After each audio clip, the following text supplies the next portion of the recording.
Japan marked the 1,000th game in the history of the World Cup with a 4 thrashing of Tunisia on Saturday to close in on a place in the last 32. Ayase Ueda scored twice while Daichi Kamada and Junya Ito were also on target as the Asian giants joined the Netherlands on 4 points at the top of Group F. Scottish authorities said on Saturday they charged a man in connection with attacks in Edinburgh that wounded 5 people, with UK Prime Minister Keir Starmer saying the suspect appears to be motivated by anti-Muslim hatred. Police Scotland said officers had arrested a 36-year-old white Scottish man and there was no further threat to the public. Japan marked the 1,000th match in World Cup history with a commanding 4-0 win over Tunisia in Group F on Saturday, as Ayase Ueda scored twice to send the North Africans out. Hajime Moriyasu's side, who drew 2-2 with the Netherlands in their opener, went ahead after 4 minutes when a sweeping attack ended with Keito Nakamura cutting the ball back for Daichi Kamada to score. Peshawar. Khyber Pakhtunkhwa advisor to the Chief Minister on Finance Muzammil Aslams on Saturday said the National Economic Council, NEC, was not the legal forum for authorising and cutting any provincial expenditure, as that power was vested in the National Finance Commission.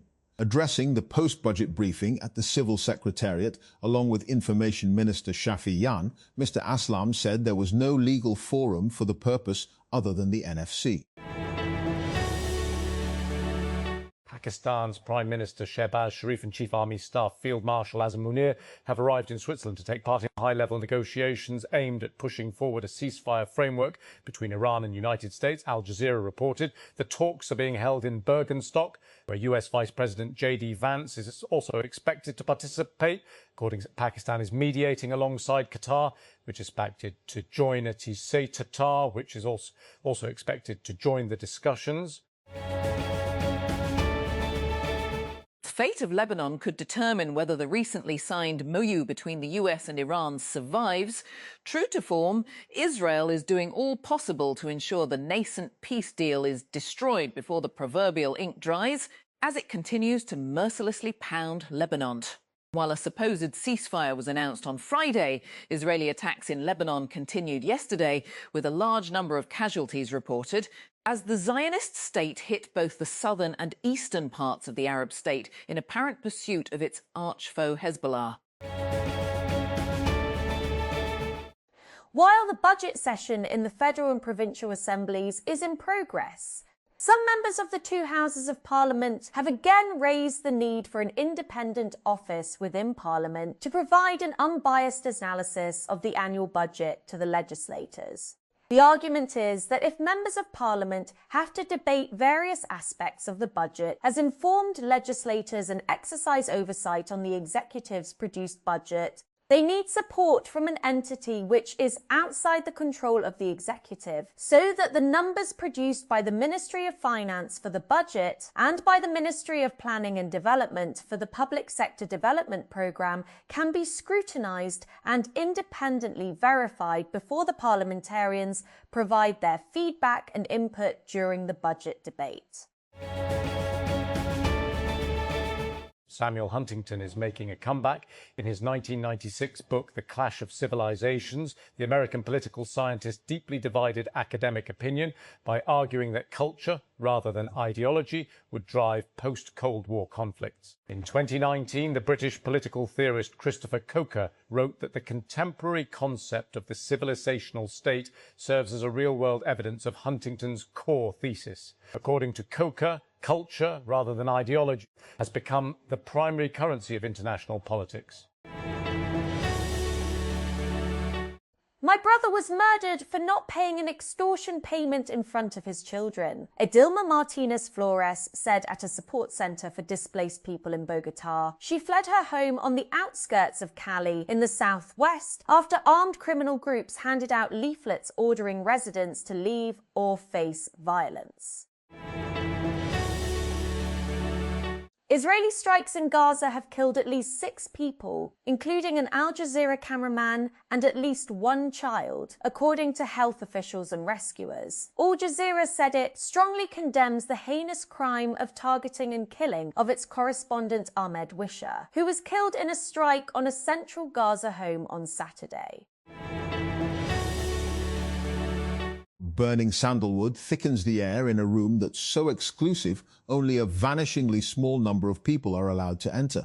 This is an agiary, a Zoroastrian place of worship for India's Parsi community, where priests in white robes stoke a sacred flame around the clock and recite ancient Avestan prayers that have survived 3 millennia. The knockout bracket in the FIFA World Cup 2026 is starting to take shape. It begins with the round of 32, which runs from June 28 to July 3. Prime Minister Shehbaz Sharif has constituted a 10-member high-level committee to review controversial right-of-way (RAW) provisions in the Pakistan Telecommunication Reorganisation Amendment Bill 2026, following growing concerns from lawmakers and stakeholders over the proposed legislation. According to a notification issued by the Prime Minister's office, the committee will be chaired by the Federal Minister for Law and Justice. Its members include Energy, PDMA and BSDI receive major allocations. 2835 BN earmarked for energy sector. Development spending exceeds 58 spec. The Balochistan Assembly on Saturday approved the province's supplementary budget of over 119 billion for the fiscal year 2025 to 26, without debate and without any cut motions being moved against the demands for grants. Quetta. An additional district and sessions court on Saturday sentenced the father and maternal uncle of 14-year-old Pakistani-American girl Hira Anwar to life imprisonment for her murder. Additional district and sessions judge Shahid Javed announced the verdict after completing the trial and hearing arguments from both sides. Naveed Kumar says climate funds must not be consumed without projects. Panel seeks stricter recovery of petroleum levies from OMCs. Islamabad token tax hike approved despite middle-class concerns. Islamabad. A parliamentary committee on Saturday raised concerns over the proposed carbon levy amid growing climate challenges, warned that reduced duties on scrap could create environmental risks, and approved an increase in Islamabad's token tax that is likely to affect middle-class vehicle owners. Goalkeeper Eloy Room was Curaçao's hero against Ecuador, keeping out a barrage of shots to help the tiny Caribbean nation claim their first ever World Cup point in a goalless draw that keeps alive their hopes of reaching the knockout phase. Ecuador, who finished second in South American qualifying, had 28 shots, including 15 on target, but Room stood firm in an astonishing display in Kansas City on Saturday. Egypt coach Hossam Hassan has dismissed talk of unrest involving talisman Mohamed Salah, insisting there were no issues within the squad in their crucial World Cup Group G match at BC Place, Vancouver. Salah is an important player for our squad, and the 26 players who are here with me are very important, Hassan told reporters on Sunday. Allocations in all climate heads face cuts, except for disaster management. Experts call for transparency in climate spending. Structural reforms Islamabad. Climate allocations in the next fiscal year's federal budget again fall short of putting Pakistan on a path towards a climate-smart future and inclusive growth, despite the immediate risks it poses to the country.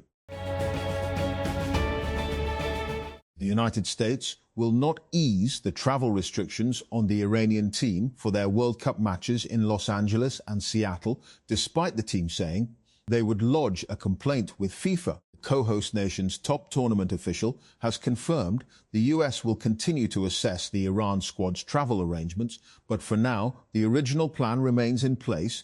Andrew Giuliani, executive director of the White House task force for the tournament, told the Reuters news agency on Saturday.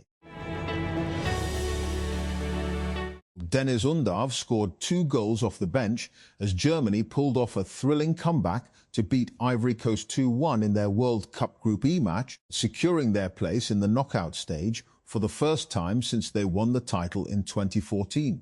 After having 2 goals disallowed in the first half on Saturday, Germany did not lose focus and used intricate passing to find their way, while the West Africans produced their dynamic brand of attacking football in a wild Group E clash.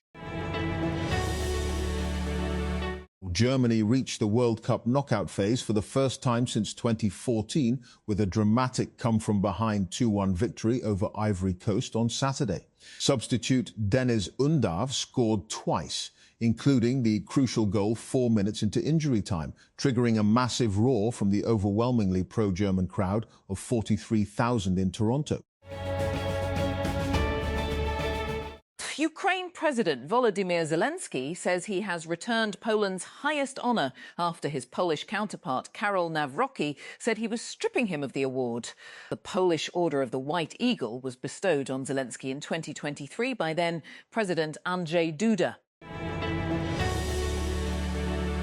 It was unclear what Paraguay's Miguel Almiron said to Turkey's Mert Mulder under the cover of his hand, but it may have been his last gesture in this World Cup. On Friday, Almiron became the first player to be sent off at the World Cup for violating a strict new rule that forbids the covering of mouths during on-field confrontations, leaving Paraguay with 10 men to fend off an entire half of unrelenting Turkish attacks. United States President Donald Trump has pledged there will be no tolls for passage through the Strait of Hormuz, unless they are collected by his own country. Trump's statement, made in a Saturday afternoon post on Truth Social, is the latest sign that a recently signed Memorandum of Understanding, MOU, may be unravelling. Ukrainian leader Volodymyr Zelensky has returned Poland's highest state honour after the Polish president stripped him of the award as a politically charged dispute over World War II history resurfaced. Ukrainians believed the order was meant for the Ukrainian people and our army. Zelensky wrote in a social media post explaining the gesture, "Today I sent the order back to the President of Poland. I believe the future will confirm the respect Ukrainians deserve." Asked about the privacy implications of chatbots like ChatGPT and Claude, Signal President Meredith Whittaker answered, "These are not your friends. These are not conscious beings. These are not sentient interlocutors."